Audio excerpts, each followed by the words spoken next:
Hello, everybody. Hope you're having a great Monday. Wow, what a great weekend. What a great Sunday, Mother's Day. And it was so good to have people back in the house of the Lord, even at our social distancing measures. But man, it was so good to see everybody. I was so excited this past week, of course, past Wednesday night when we opened up and yesterday. And man, so many good things are happening. I'm just excited that we get to see each other. Somebody asked me, I've been talking to pastors around the nation, actually, on different meetings, asking us how things have gone and how we're doing it, because many of them will not open up within maybe the next month or so, which is really sad. But it's really interesting to see how everybody is functioning. But I'm glad we've got to get back together, and we've got to spend some time, even at a little bit of pace from each other. We've been able to smile at each other, been able to have a little conversation, and it's just been wonderful.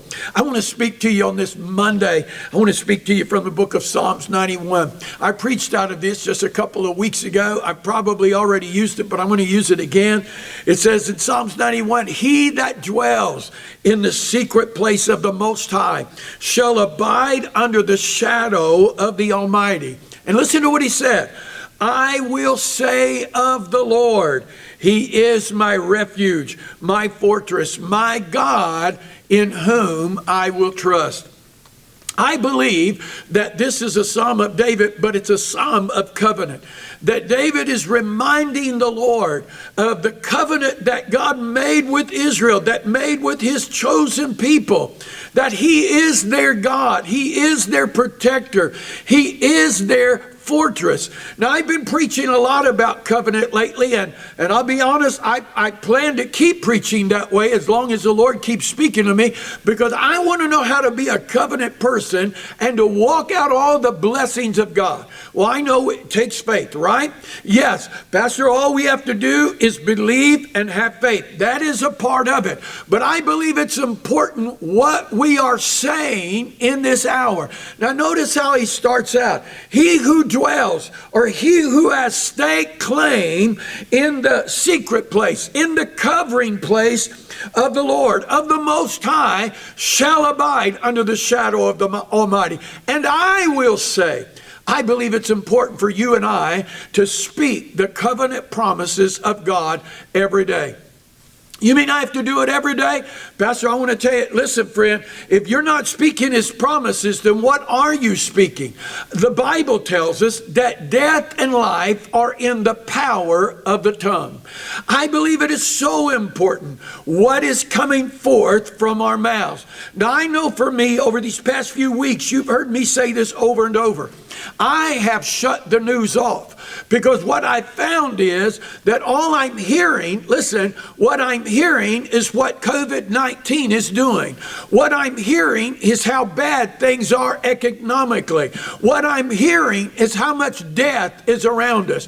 What I'm hearing is how much fear. And if you'll notice this, the more what we bring it in is what we begin to release out of us. The Bible said it's really not what comes in a man that defiles him as much as what comes out of him that defiles him.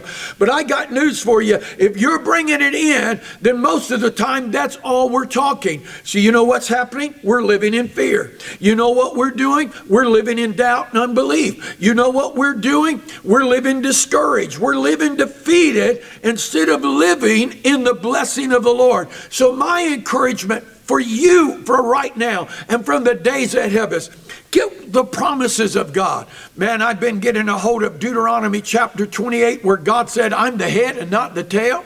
I'm above and not beneath. I'm blessed coming in, blessed going out.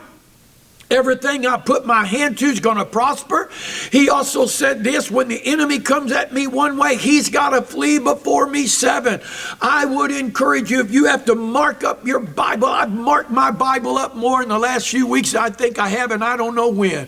But I am marking it up with the promises of God, with the covenant promises of God, that God said he would be for me. And I want to tell you something.